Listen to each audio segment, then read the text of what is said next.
everybody, welcome back to Movies and That. I'm your host Cody, and today we are going to do the Hellraiser franchise ranking. So a little history with me and the Hellraiser franchise. I never really cared for this franchise growing up. Getting into horror like with Halloween and Friday the 13th and Nightmare on Elm Street. I knew who Pinhead was going through, looking into different horror franchises out there, but I just thought, I don't know, too unrealistic, a little too fantasy for me. Didn't really care for it. I thought Pinhead actually kind of looked ridiculous in a sense. First time I watched Hellraiser was in 2013 with the original Hellraiser, and just thought it was very weird and disturbing and dark, and just was like, yeah, not for me. And then 2018 comes around, decided to watch it with an open mind, fresh eyes, and kind of got into it on that second watch. And got into it so much that I wanted to watch the second one. So I watched the second one. I was like, this is actually a pretty decent story here. I like the characters. I like the Cenobites, and it is messed up. It is weird. It is dark, and I kind of got into it.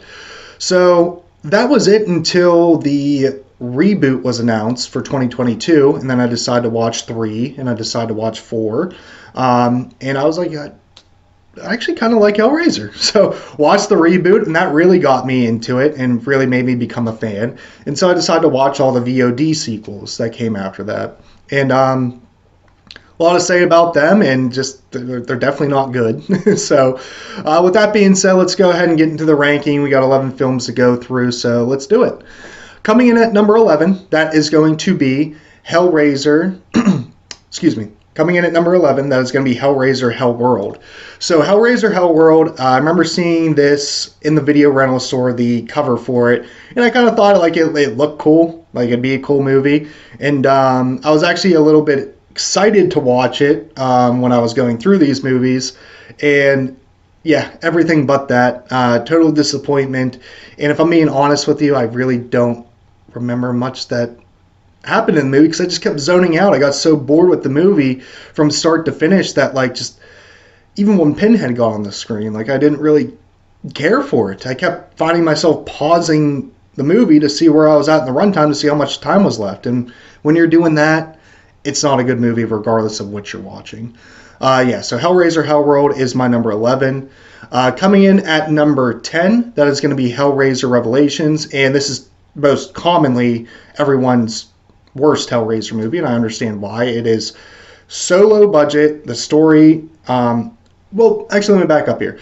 Definitely low budget. Characters suck. The acting sucks. But in my opinion, the story is actually more focused on Hellraiser and the lore behind it. We get the box. We get Pinhead. We get the Cenobites. And for that reason alone, that's why I think it's better than Hellworld, because Hellworld makes it out to be like it's going to be focused on Hellraiser lore, and it just really isn't. So at least we get that with Revelations. Coming in at number 9, that is going to be Hellraiser Hellseeker. And I see a lot of people that typically put this higher because it gives us Kirsty Cotton back, which I was excited to see her at the beginning of the movie, and then she leaves.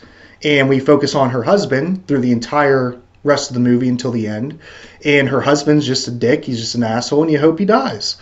And there's really no other characters to latch onto to hope that they make it or anything like that. We really don't get much of Pinhead and the Cenobites until the end with that twist with Kirsty Cotton. It's like I wish we would have got more Kirsty and more focus on her other than what we got. But unfortunately, we didn't. Coming in at number 8 is going to be Hellraiser Inferno. And I see people put this higher because I don't know. Maybe because it feels more like a regular Hellraiser movie, which in a sense it does. But like with Hellseeker, I do not care about the main character that we have. He's a dick. He's an asshole. I hope he dies. I hope Pinhead and the Cenobites screw him over. But if I'm being honest, I don't want my Hellraiser movie to just be rooting for the Cenobites and Pinhead. No, I want people to be trying to get away from them or survive, live. And that's just not what we get in Inferno, although it definitely is, in terms of story and quality, better than a lot of these VOD sequels. But still doesn't do it for me. Now coming in at number 7, that is going to be Hellraiser Deader. So for me, it is a much different story than the other VOD sequels we got before this.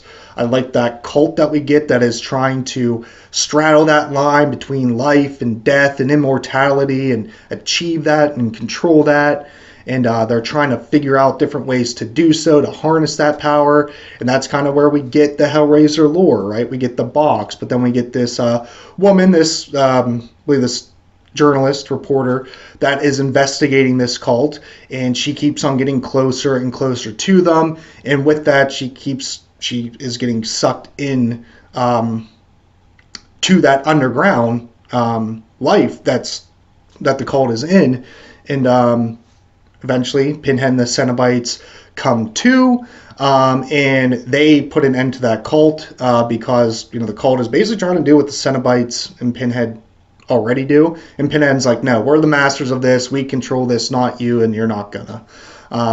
So yeah, I do have a better time with that movie because it feels more like a Hellraiser movie. And the main character I actually root for, and I can kind of get invested in the story. So coming in at number 6 is going to be Hellraiser Judgment. And this movie is dark, it's disturbing, and it brings us back to Hellraiser and what Hellraiser is supposed to be, in my opinion. I think Cody Leach was the first time I heard of this movie. He was going through and reviewing these movies. And when he told me about it, I was like, all right, I definitely got to watch this. And yeah, it's disturbing, it's gross, but the Cenobites, they are the stars of the show here. We don't really get too much of Pinhead, which is okay, because what we do get is captures my attention for the entire movie.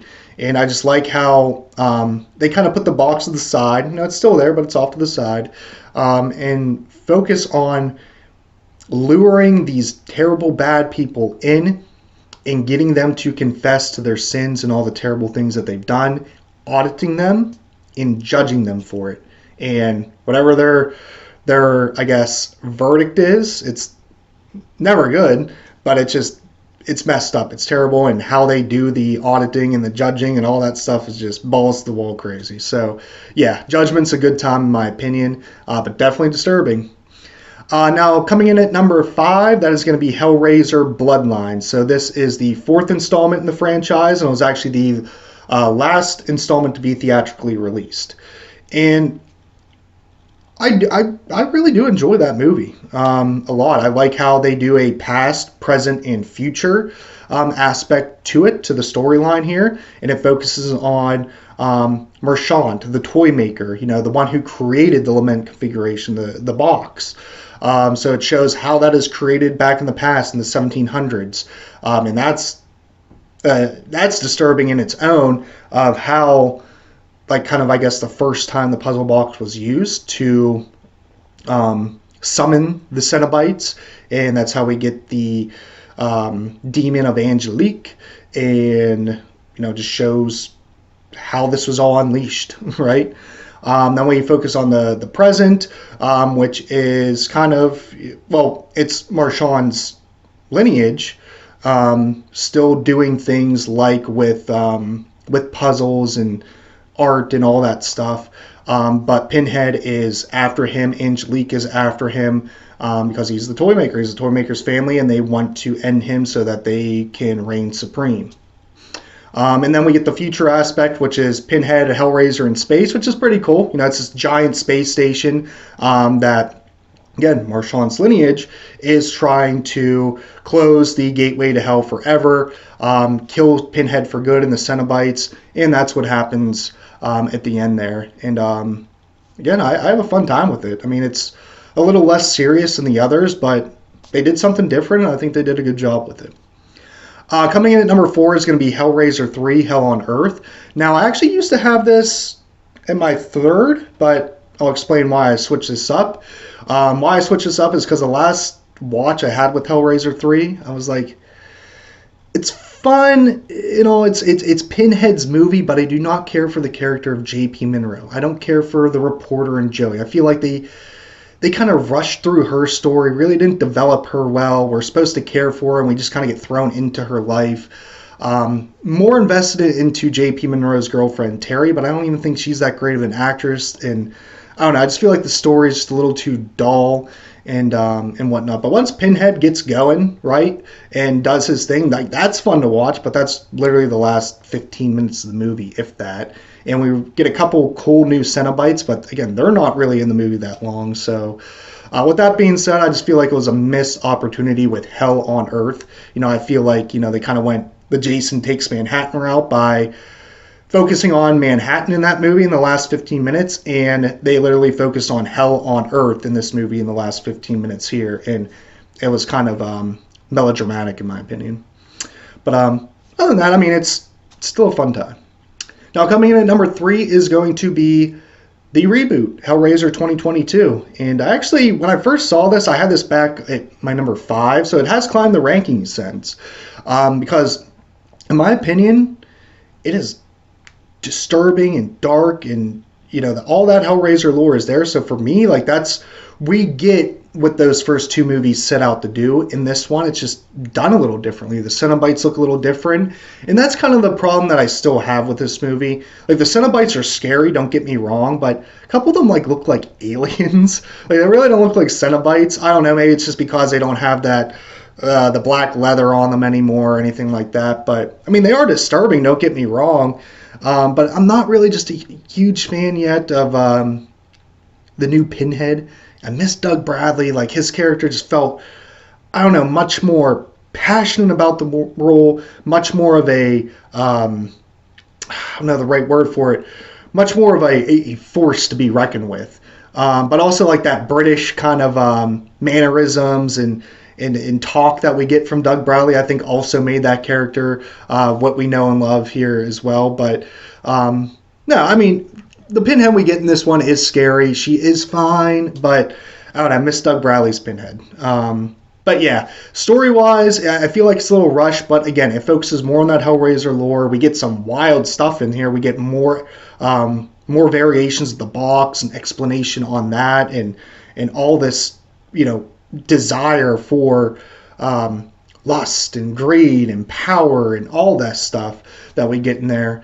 And I feel like they do a good job executing it for the most part. So yeah, Hellraiser 2022 is number 3. Now number 2 is going to be Hellraiser 2, Hellbound. And it feels like a true double feature of the first. It's shot pretty much the same. It looks the same. I mean, Clive Barker's not the director in this one. But again, like, you watch 1 and 2 back to back, it feels like you're watching the same movie, kind of like Halloween and Halloween 2. So yeah, I mean, we get more. Kirsty is the main star in this movie, like how Julia was pretty much the main star in the first one. So we focus more on Kirsty and her trying to stop Julia and the Cenobites from ever returning. And then we get Dr. Chenard, who wants the Cenobites and wants to see hell and all this crazy stuff for his own personal desire. And he's obsessed with it. He finally hears Kirsty going crazy, saying how Julia can come back, and he makes that happen. And it just spirals from there. Julia becomes like how Frank was in the first one, except they do more with the hell story of it, going into the Cenobites dimension, into hell, getting introduced to what Leviathan is, Dr. Chenard becoming a Cenobite, which is, he's a scary Cenobite. Like, that's a scary freaking character. It always disturbs me every time I watch it. And I've seen this movie a few times now, and yeah, I do not like when his character becomes a Cenobite because it is scary. But I also don't like how the Cenobites, like Pinhead, are just kind of like manhandled in one single go by Dr. Chenard. Like, they're all killed.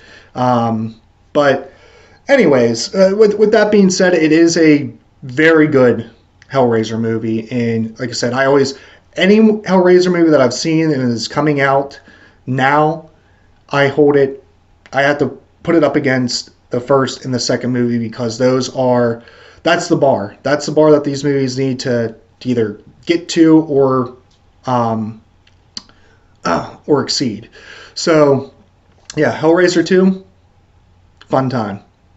And my number 1 is the original Hellraiser. And I didn't like this movie the first time I saw it, but each and every time I watch it now, I find get more respect out of it. I find something that, maybe I didn't catch before, and it's dark, it's disturbing, and what else do you want from a Hellraiser movie? Because that's what this franchise is supposed to be. It's supposed to make you uncomfortable. It's supposed to show you what hell and all this stuff is can be like, and gives you a perspective on not wanting to chase down your desires of no matter how obsessed you are with them. It's probably not the best idea to do so, especially some of like these dark, deep desires that some of us may have. But yeah, we get introduced to Pinhead here, the Cenobites, Kirsty and all that. And I just feel like, I don't know what they were thinking with the sequels that we've gotten since the fourth one. It's like when you watch the first one, that's the template. And there's so much you can do with that template that they just, didn't do. 2 did a great job on expanding on that. 3, kind of like the fun one. 4, expanded on it, did a lot more with it. But then everything else until the Judgment and the reboot screwed that up because they weren't Hellraiser movies. So yeah, that's my ranking, everybody. Let me know your ranking down below, as always. Thank you for watching. Please like, share, and subscribe. And have a great rest of your day.